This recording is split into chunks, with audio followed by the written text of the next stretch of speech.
hallway still held faint lights, backup power still humming. It wasn't fully destroyed.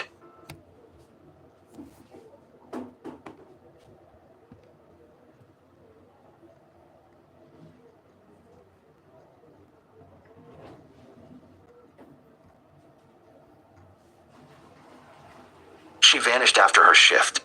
Her secret life was the key to solving the case. She punched out of work like she always did. Same smile, same wave to her coworker, same walk to the parking lot. It was a quiet night in the sleepy town of Millersville, and 27-year-old Lonnie Carter had just wrapped up her evening shift at the diner. The cameras caught her stepping into the dark, then nothing. She vanished without a trace. No one knew then that the quiet waitress everyone thought they knew had a secret life. And that secret would unravel everything. Before we go any further, pause.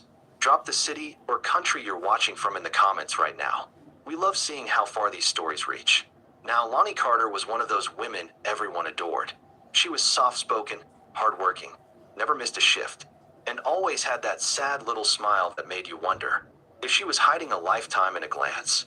She wasn't married, no kids, lived alone in a small studio apartment over on Willow Creek. The first signs of trouble started the next morning. Her manager, Rita, noticed her absence. Not typical. Lonnie never missed work. She called. No answer. Called again. Straight to voicemail. Rita drove to Lonnie's place. Door locked. Car not in sight. It wasn't long before Rita filed a missing person report. And that's when the puzzle began. The police didn't think much of it initially. Adults go missing all the time. Maybe she took off. Maybe a bad breakup. But friends insisted Lonnie wasn't like that.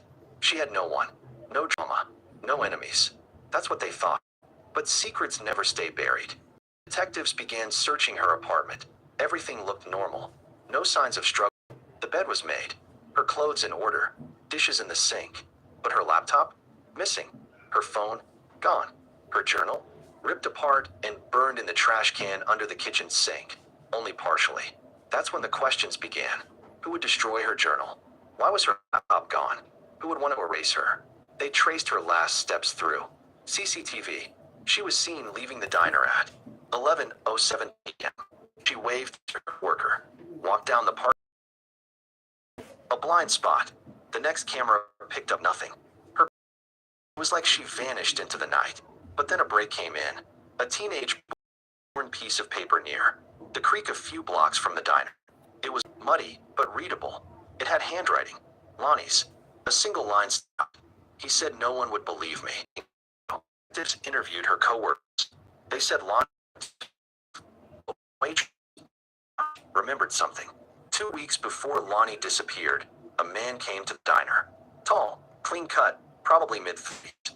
Wore a leather jacket. Lonnie looked terrified when she saw him. She dropped a cup.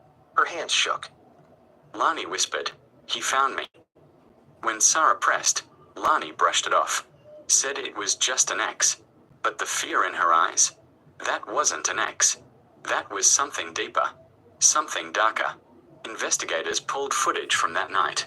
And there he was. No plate, no coffee. Silence and intimidation. They ran the image through facial recognition. No hits. Like he didn't exist. And that's when they discovered something even helped put away a major player in the ring.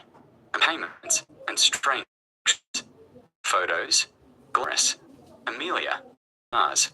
With unfamiliar men. In places she never told her mom about. She wasn't just a waitress. She was something else. Detective Ramos pulled one last thread before calling it a night. He checked the diner's alley camera. 1 a.m.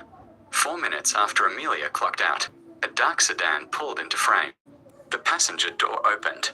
A figure stepped out. Tall. Male. Black hoodie. He approached her. Stepped back. He grabbed her arm. She resisted. The next frame.